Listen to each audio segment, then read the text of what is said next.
Oke, jadi Akang mendukung pemekaran Cianjur Selatan? Ya, saya absolutely 100% mendukung pemekaran. Ya, termasuk dengan incumbent berarti mendukung juga, Kang. Itu lain cerita. Lain cerita. Lain cerita. Halo warga Cianjur dan selamat datang di Cianjur Today Podcast. Kali ini untuk episode ketiga kita kedatangan tamu yang sangat spesial, di mana orang ini personalnya ini adalah salah satu yang sudah tidak asing di masyarakat Cianjur ya, wajar. Dia anggota DPRD Kabupaten Cianjur 3 periode ya. Jadi pengalamannya sudah tidak usah ditanyakan lagi. Selamat datang dan apa kabar Kang Lepi Ali Firmansyah? Kabar baik, Kang. Alhamdulillah ya Kang. Aduh, gimana nih setelah perjalanan dari selatan langsung diundang ke sini Kang? Tetap menyenangkan. Tetap menyenangkan. Ya, semangat terus ya. Kan Cianjur Today gitu. Semangat terus ya Kang ya. Oke Kang, sebelumnya kita sudah kasih teaser ya ke teman-teman dan juga warga Cianjur soal pembahasan kita kali ini, yaitu tentang daerah otonomi baru atau DOB Cianjur Selatan yang sedang hangat diperbincangkan kali ini nih Kang. Oke, saya akan mulai dari pertanyaan pertama dulu nih Kang. Sebetulnya nih ya, mungkin kalau untuk masyarakat Cianjur Selatan ini udah jadi agenda dari lama ya. Tapi untuk kalangan umum itu kan masih ada yang skeptis nih tentang pemekaran Cianjur Selatan. Jadi sebetulnya urgensi dari pemekaran itu sendiri seperti apa sekarang Kang? Kalau misalnya dari pandangan Kang Lepi gitu, termasuk juga meraup aspirasi dari masyarakat seperti apa Kang? Iya, terima kasih. Jadi aspirasi terkait dengan pemekaran Cianjur Selatan itu sudah muncul sejak akhir tahun 90-an. Oke, agak jauh ya ternyata. Tapi timbul tenggelam. Rame, sepi lagi, kemudian pada tahun 2008 menguat lagi, sepi lagi, 2013 rame lagi, dan aspirasi pemekaran Cianjur Selatan itu sampai ke DPRD, lalu di DPRD kemudian kita tindak lanjuti dengan dibuat atau dibentuk pansus pada waktu itu, tahun 2013, dan saya pada waktu itu sebagai ketua pansus. Saya melihat begini Kang, ada 3 motif atau latar belakang kenapa Cianjur Selatan ingin mekar. Yang pertama secara ekonomi. Secara ekonomi, jika dibandingkan dengan wilayah pembangunan lain di Cianjur, wilayah tengah dan utara, Cianjur Selatan ini termasuk wilayah pembangunan yang tertinggal. Betul. Hal itu bisa terlihat dari rata-rata pertumbuhan ekonomi di Cianjur Selatan bila dibandingkan dengan di Cianjur Utara yang jauh di bawah Cianjur Utara. Sehingga kita berkeyakinan bahwa ketertinggalan pembangunan ekonomi ini akibat fokus pembangunan ekonomi yang terlalu terpusat di Cianjur Utara. Sehingga pusat-pusat pertumbuhan ekonomi sejak awal-awal Orde Baru sampai memasuki era reformasi lebih terpusat di utara. Oleh karena itulah kalau orang Cianjur Selatan ingin Cianjur Selatan mekar, itu adalah salah satu koreksi terhadap kebijakan pembangunan ekonomi yang terlalu terpusat di Cianjur Utara. Itu yang pertama. Yang kedua, saya ngelihat ini soal geografis. Cianjur itu secara keseluruhan sangat luas. Salah satu kabupaten terluas di Jawa Barat dengan luas wilayah sekitar 336.000 hektar. Dan Cianjur Selatan ini memang paling jauh jaraknya dari pusat-pusat pelayanan, yang pusat pelayanan itu terpusat di Cianjur Utara. Oleh karena itulah, karena alasan geografis itu, kita ingin membentuk daerah otonomi di Cianjur Selatan agar bisa memperpendek rentang kendali pelayanan. Kalau kita membuat atau membentuk daerah otonom baru, otomatis pusat pelayanan akan lebih dekat kepada masyarakat Cianjur Selatan. Dan yang ketiga adalah pertimbangan keadilan. Kita ingin dengan pemekaran kita bisa menekan ketimpangan atau disparitas pembangunan antar wilayah pembangunan yang ada di Kabupaten Cianjur. Saya pikir 3 itu. Ya, tapi apakah sejauh ini tidak ada usaha misalnya dari pemerintah Kabupaten Cianjur untuk melakukan pemerataan pembangunan sampai Cianjur Selatan, sehingga kan ini bisa dikatakan kan hampir 2 dekade mungkin ya untuk pengajuan pemekaran ini. Apakah memang tidak ada atensi khusus mungkin dari pemerintah Kabupaten Cianjur untuk melakukan pemerataan pembangunan di selatan, atau seperti apa Kang? Sebagai Akang misalnya melihat dari awal pengajuannya sampai sekarang Kang. Ya, tentu saja kalau upaya-upaya dari ikhtiar dari pemerintah daerah, kita melihat ada mengalokasikan sebagian dari resources APBD untuk membangun Cianjur Selatan. Tetapi kami ingin menekankan bahwa mungkin juga kapasitas fiskal pemerintah daerah Kabupaten Cianjur itu terbatas, sehingga dengan luas wilayah yang demikian lebar seperti itu, sehingga Cianjur Selatan itu relatif tertinggal. Dan faktanya memang hari ini seluruh fasilitas pelayanan dasar, misalnya infrastruktur jalan, fasilitas pendidikan, fasilitas kesehatan, Cianjur Selatan masih tertinggal. Meski kita melihat ada itikat baik juga dari pemerintah. Sekarang misalnya di Sinangbarang dibangun rumah sakit, kemudian di Pagelaran juga dibangun rumah sakit. Tetapi sejauh ini memang fasilitas pelayanan kesehatan ya masih jauh, orang Cianjur Selatan harus berobat ke rumah sakit Cianjur. Betul. Fasilitas pendidikan juga sama, pusat-pusat kegiatan ekonomi juga sama. Oleh karena itulah kita menganggap bahwa sepertinya kalau daerah Kabupaten Cianjur itu dibagi dua misalnya seperti itu, tentu kue pembangunan yang berasal dari pemerintah pusat itu bisa sama-sama memiliki dengan takaran dan ukuran yang berbeda, dan kalau diakumulasikan bisa jauh lebih besar. Menarik nih kalau udah sama Dewan anggota bahasannya kue cuy. Kue ya bahasanya. Oke, gak apa-apa. Tapi kan kalau sekarang kan sudah ditandatangani ya dari Bupati dan juga DPRD Kabupaten. Kalau misalnya untuk kesiapannya sendiri sejauh ini dari wilayah Cianjur Selatan itu seperti apa, Kang? Apakah kesiapannya dalam melaksanakan daerah otonomi baru ini gimana? Apakah sudah berapa persen? Apakah sudah siap seluruhnya atau bagaimana, Kang, untuk pelaksanaannya? Ya, kita akan mengukur keseriusan pemerintah Kabupaten Cianjur memekarkan Cianjur Selatan itu dari keseriusan pemerintahan induk ini menyiapkan seluruh fasilitas yang dibutuhkan untuk menjadi daerah mekar. Karena salah satu tanggung jawab Kabupaten induk itu adalah mempersiapkan fasilitas sarana dan prasarana, mempersiapkan personil, dokumentasi, kemudian pendanaan, sehingga pada akhirnya nanti ketika keputusan pembentukan daerah persiapan itu keluar dari pemerintah pusat, kita sudah memiliki sarana dan prasarana yang dibutuhkan itu. Jadi kita akan melihat, Kang, kemarin Bupati DPRD sudah menandatangani keputusan bersama. Setelah menandatangani keputusan bersama, tentu keputusan bersama itu dikirim ke provinsi. Nah, ini kita akan lihat kalau pemerintah Kabupaten Cianjur sebagai daerah induk dalam beberapa waktu ke depan ini misalnya menyiapkan sarana dan prasarana yang dibutuhkan tadi, tentu kita akan menganggap bahwa ini serius. Tetapi kalau misalnya tidak, berarti kita akan punya pandangan lain terhadap sikap politik yang diambil oleh pemerintah induk Kabupaten Cianjur.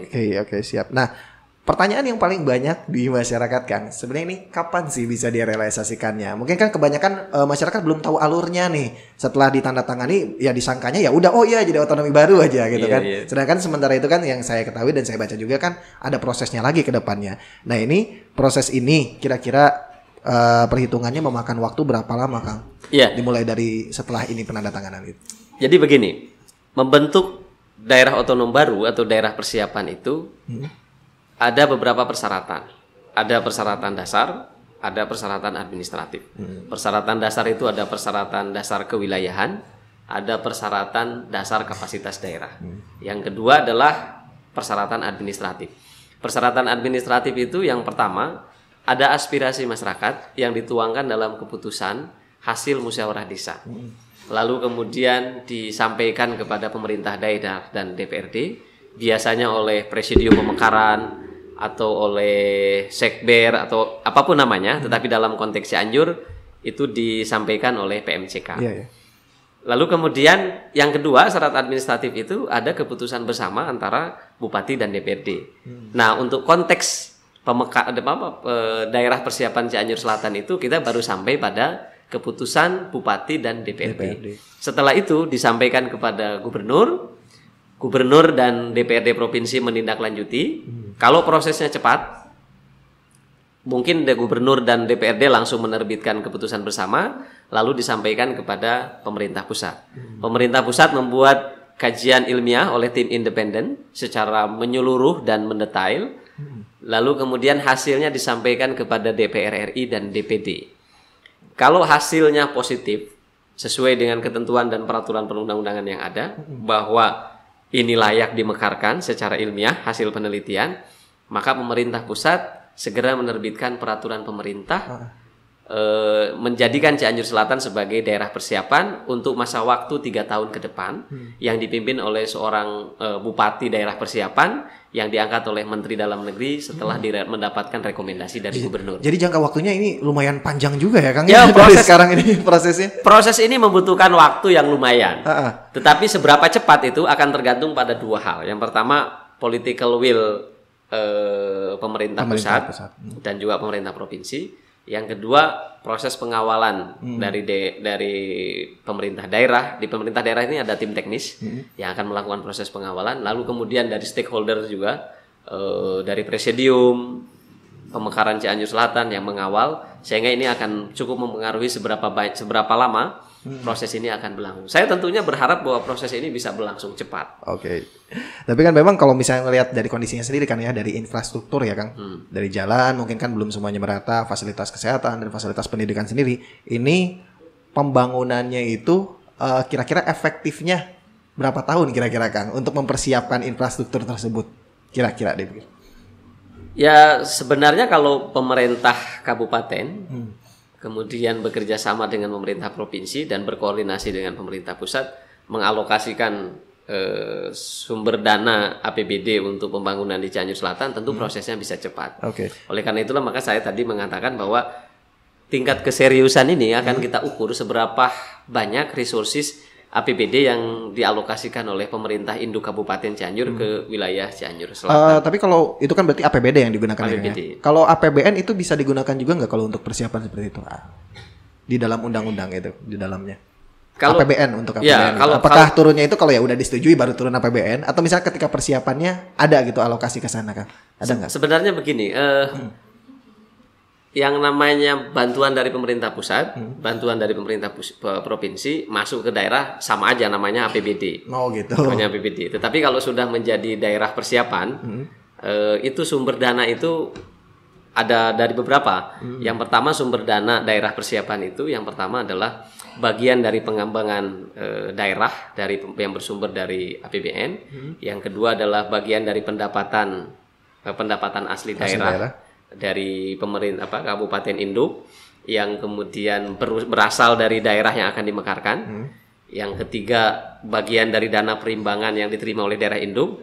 Yang keempat sumber dana lain yang dibolehkan oleh ketentuan peraturan perundang-undangan. Jadi itu 4 sumber penganggaran itu bisa menjadi sumber anggaran, sumber pendanaan bagaimana mempercepat proses pembangunan di wilayah Cianjur Selatan.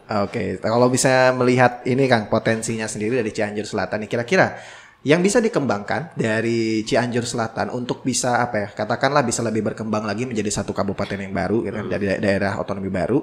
Ini sebetulnya apa saja sih Kang potensi-potensinya bisa dikembangkan di Cianjur Selatan sendiri? Kalau misalnya industri kan memang belum terlalu terlihat ya Kang. Nah, lebih ke arah mana nih Cianjur Selatan akan dibawa untuk potensi-potensi yang akan dikembangkannya nih Kang? Kira-kira. Ya, Cianjur Selatan ini salah satu daerah yang potensial di bidang atau di sektor pertanian ya. Kalau kita lihat sumbangan terbesar dari struktur ekonomi Cianjur Selatan itu yang pertama itu pertanian. Tentu ke depan harus ada pengembangan pertanian. Yang saya maksud pertanian itu termasuk perkebunan ya. Yang kedua adalah pariwisata. Di Cianjur banyak sekali wilayah-wilayah pariwisata yang bisa kita kembangkan, bisa kita olah dan bisa kita kelola untuk menjadi tujuan wisata yang eksotik dan menurut saya menarik untuk wisatawan domestik maupun wisatawan dari mancanegara untuk bisa datang ke Cianjur Selatan. Yang ketiga itu sektor saya sebut misalnya perikanan. Kita punya pantai yang sangat panjang. Betul. Nanti Cianjur induk nggak punya pantai kalau kita itu dia makanya Kang. Jadi kalau misalnya main-main ya main-mainnya jadi ke. Tapi Akang kalau nanti datang ke sana kan nggak perlu bawa pisah lah kira-kira. Iya sih, masih satu daerah ya. Masih sama Cianjur begitu kan. Ya saya gitu aja. Itu sektor perikanan itu bisa kita kembangkan. Sektor lain tentu di sektor pertambangan. Tapi kan kalau misalnya kita lihat nih, kalau misalnya Cianjur Selatan anggaplah jadi daerah yang baru gitu kan, ada kekhawatiran sebetulnya di beberapa kalangan. Saya juga pernah ngobrol juga ya dengan beberapa teman-teman di lapangan gitu kan. Kalau Cianjur Selatan pisah, nanti Cianjur Utara punya apa? Ini kan ada kekhawatiran gitu Kang. Itu asumsi-asumsi seperti ini itu benar dibenarkan atau tidak nih ketika misalnya kalau Cianjur Selatan bisa nanti Cianjur Utara punya apa nih gitu kan, maksudnya termasuk wilayah Cianjur Kota dan Cianjur Utara nanti mereka punya apa, karena kan sebagian wilayahnya dipisahkan, kemungkinan ini anggaplah mungkin penghasilan yang didapatkan juga berkurang untuk Cianjur gitu kan. Nah ini asumsi seperti ini kayak bagaimana nih Kang untuk menanggapinya nih Kang? Kita ini sebenarnya kan satu sama lain, antar satu daerah dengan daerah yang lain, satu sama lain itu saling membutuhkan. Jadi nggak benar lah mau jadi Cianjur Utara nggak punya pantai. Pantai itu milik kita bersama. Jadi setiap waktu teman-teman berkunjung ke sana pasti disambut baik oleh orang Cianjur Selatan. Kalau pendapatan tentu saja, kalau Cianjur Selatan itu bisa, tentu pendapatan asli daerah Kabupaten Induk itu Cianjur akan berkurang. Tetapi saya yakin bahwa kalau ini dimekarkan, Cianjur Induk akan maju pesat, Cianjur Selatan juga akan maju pesat. Kita sama-sama memiliki potensi untuk bisa dikembangkan dan satu sama lain bisa saling menunjang. Tadi saya misalnya menyampaikan, Cianjur Selatan itu sektor basis ekonominya itu misalnya pertanian. Tetapi hari ini hasil-hasil pertanian Cianjur Selatan itu langsung dijual keluar daerah Cianjur Selatan. Betul Kang, betul. Ke depan tentu pembangunan di sektor pertanian itu harus bagaimana kita menciptakan added value, menciptakan nilai tambah hasil-hasil pertanian itu. Jadi tidak bahan mentah langsung dikirim ke daerah lain, tapi ada model-model pengolahan begitu yang bisa menciptakan lapangan pekerjaan, bisa menciptakan nilai tambah dari hasil dari nilai komoditas itu, dan saya pikir itu akan menjadi bagian daripada strategi menciptakan kesejahteraan atau menaikkan pendapatan masyarakat Cianjur Selatan. Dan bisa dikatakan juga PR untuk pemerintah Kabupaten Cianjur jadi banyak juga ya. Ya, harus lebih fokus dan lebih serius. Betul fokus dan serius ya. Sesuai keinginan masyarakat berarti ya Kang. Betul. Oke, tapi Kang kalau misalnya kita lihat sekarang ini ada juga asumsi di masyarakat bahwa ya pemekaran itu cenderung ini hanyalah agenda dari beberapa elit politik dikatakannya gitu ya, untuk kepentingan politik lah intinya dilakukan ya kan. Nah, untuk hal ini sendiri Kang, untuk Cianjur Selatan sendiri, apakah ada potensi seperti itu Kang digunakan sebagai salah satu agenda politik lah? Misalnya kan apalagi kita melihat sekarang ini mau memasuki musim pemilu gitu kan, pemilihan bupati dan juga pemilihan kepala daerah lebih tepatnya kan. Nah, apakah ada potensi di sana agenda ini dimanfaatkan mungkin ya mengatasnamakan kesejahteraan masyarakat Cianjur Selatan, tapi ya ujung-ujungnya misalnya ya ini hanya untuk kepentingan politik aja, untuk bagi-bagi jabatan nanti misalnya kalau udah dipisahkan otomatis kan ada pemerintahan baru lagi di dalamnya. Untuk antisipasi seperti ini Kang, seperti apa? Apakah benar ada mungkin ya indikasi ke sana kira-kira Kang? Kalau yang lain saya nggak tahu. Tapi kalau saya memang mengurusi urusan pemekaran ini sudah jauh-jauh hari. Sejak tahun 2010 kita sudah fokus ini. 2013 saya jadi ketua Pansus Pemekaran. Dan alhamdulillah hari ini pada akhirnya setelah lama itu dilupakan oleh sebagian elit di Cianjur, akhirnya sekarang ditandatangani oleh Bupati dan DPRD. Apakah ini bisa menjadi untuk kepentingan politik? Saya pikir iya. Ini bisa jadi untuk panggung elit yang akan maju di Pilkada 2020, dan dalam konteks ini yang menjadi panggung utamanya adalah misalnya incumbent. Kemarin lalu saya hadir di Sindang Barang dan incumbent kan disebut-sebut sebagai bapak pemekaran dan lain sebagainya, itu kan itu ada bagian daripada itu ya. Tapi saya tidak ingin melihat itu dari sudut pandang yang terlalu berlebihan. Saya tetap menghargai sikap akomodatif dari incumbent yang bersedia menandatangani itu, dan saya berharap beliau serius mengawal ini tidak sekedar untuk kepentingan.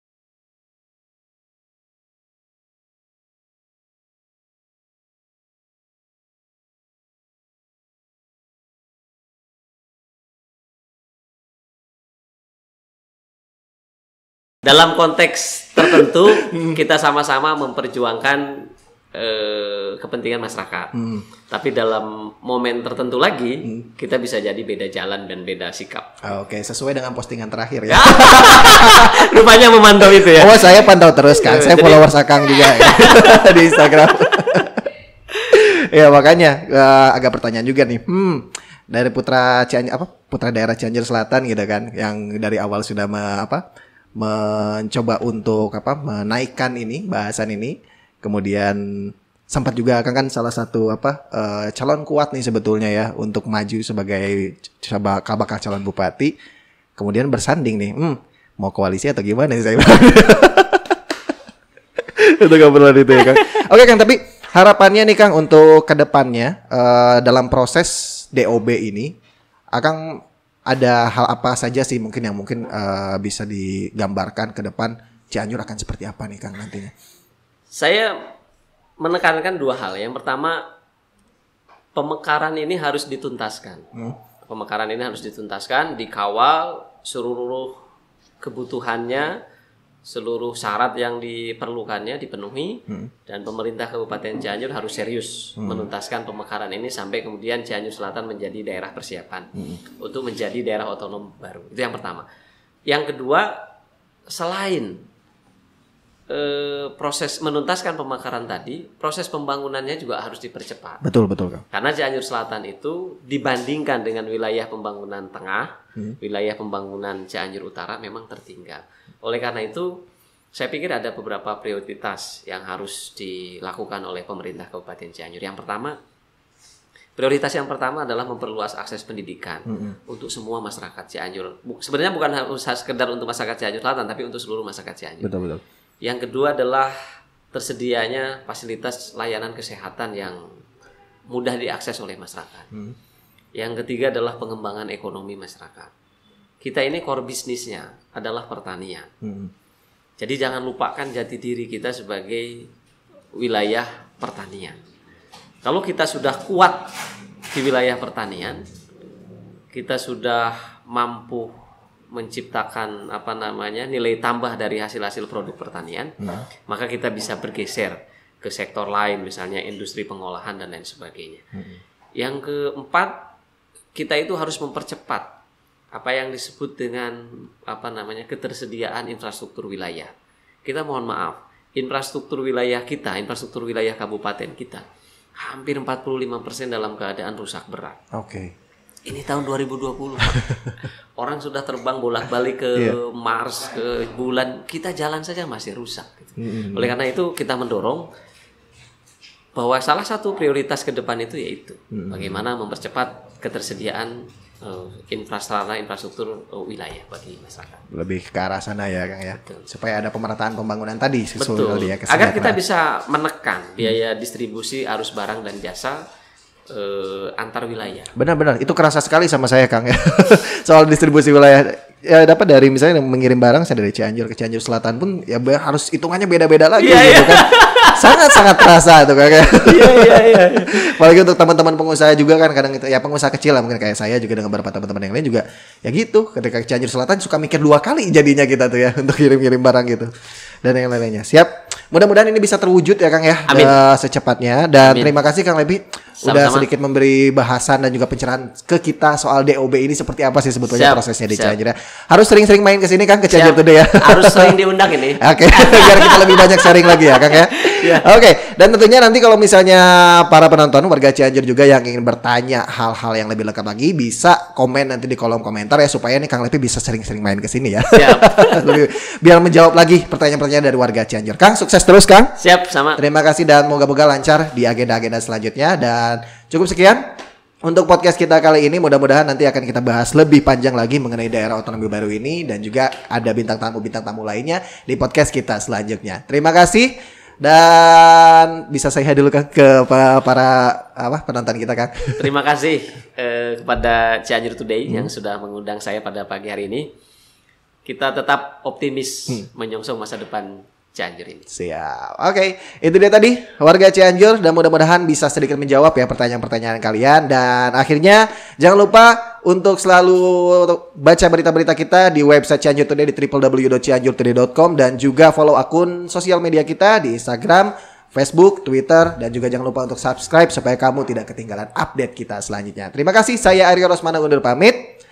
Kang Levi siap. Undur pamit juga. Ya, sama-sama. Terima kasih. Assalamualaikum warahmatullahi wabarakatuh dan sampai jumpa.